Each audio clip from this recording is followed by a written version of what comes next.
Je voudrais immédiatement saluer toutes celles et ceux qui participent à ce forum, les représentants, les scientifiques de l'ASEAN et de l'Union européenne, saluer le travail que vous faites en commun et vous rappeler, mais ai-je besoin de le faire, que l'année 2015 est évidemment une année déterminante pour l'avenir de l'humanité et que selon ce que nous allons décider ensemble, collectivement à Paris, si nous sachons en faire un moment d'intelligence et d'ambition collective, vont se déterminer, je l'espère pour le meilleur, je le crains encore un peu pour le pire, les conditions d'existence de nos enfants ici en Europe, là-bas en Asie, là-bas également en Afrique.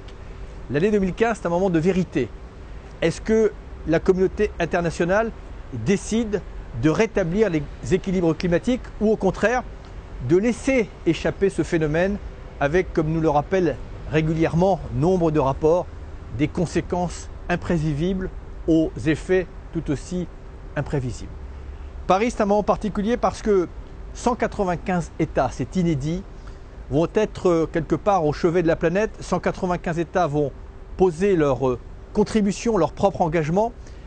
Et évidemment, il faut que chaque État, évidemment, en fonction de sa situation, de sa responsabilité historique, de ses capacités, de ses priorités, fasse au maximum de ses efforts pour rétablir ces changements climatiques, parce que l'enjeu climatique conditionne tous les enjeux de solidarité auxquels vous et nous sommes attachés.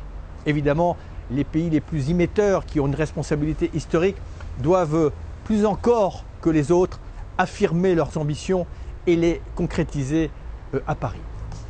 La bonne nouvelle, c'est que le changement est déjà en marche. Nous ne sommes pas démunis, nous ne sommes pas dans une impasse. Les technologies sont en train de foisonner pour répondre aux enjeux climatiques, notamment la multiplication et la diversification des énergies renouvelables dont l'efficacité énergétique est en train de se développer en même temps que leur coût ne cesse de descendre.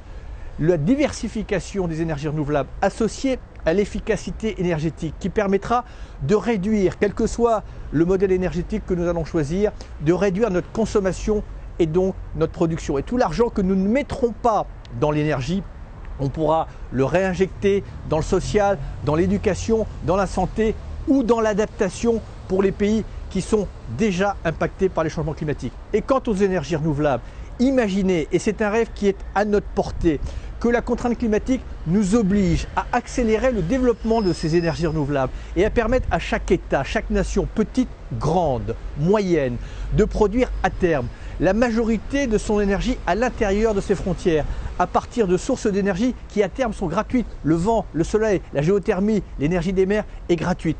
Vous allez rétablir l'équité du monde et pacifier le monde, parce qu'il ne vous aura pas échappé que la majorité des conflits auxquels nous avons assisté depuis quelques décennies étaient directement ou indirectement liés au pétrole, au gaz ou au charbon. Tout ça pour dire que l'enjeu climatique, c'est une contrainte, certes, mais c'est aussi une magnifique opportunité si nous sommes capables de nous doter d'un état d'esprit universel. Un état d'esprit universel, c'est que chacun intègre qu'à Paris, nous serons tous gagnants ou tous perdants. Et l'opportunité, c'est que pour la première fois dans l'histoire des relations internationales, il y a un enjeu qui vaut pour tous les continents, pour toutes les cultures, qui nous oblige à nous retrouver non pas sur ce qui nous ressemble, mais sur ce qui nous rassemble et à mettre en commun ce que nous avons de meilleur. Voilà l'objet de Paris, voilà pourquoi 2015 est un moment de vérité pour l'humanité.